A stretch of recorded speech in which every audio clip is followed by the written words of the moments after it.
La librairie du Vatican ouvrira ses portes ce mois-ci après 3 ans de restauration, ce qui permettra de mieux exposer et préserver certains livres les plus rares au monde.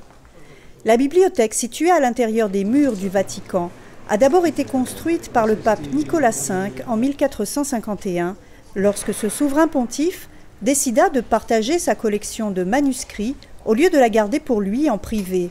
Aujourd'hui, la bibliothèque abrite quelques 75 000 manuscrits et plus de 1 million de livres.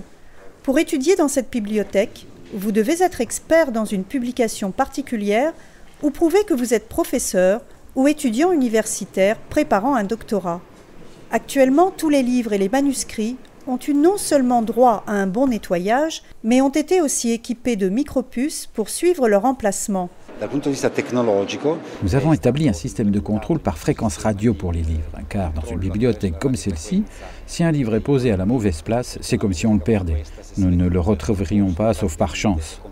Grâce à ce nouveau système, il est plus facile de garder la trace des livres. Les chercheurs découvriront aussi des innovations technologiques, comme la connexion Internet Wi-Fi disponible dans chaque pièce. Ils pourront utiliser leur propre ordinateur portable pour fouiller notre catalogue et utiliser aussi d'autres services de la bibliothèque, comme demander des manuscrits. La bibliothèque du Vatican, en plus d'être l'une des plus anciennes au monde, abrite aussi certains manuscrits et livres les plus anciens.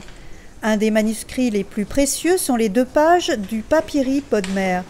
Originellement découvert en Égypte, ces 22 papyri contiennent des parties de l'Ancien et du Nouveau Testament.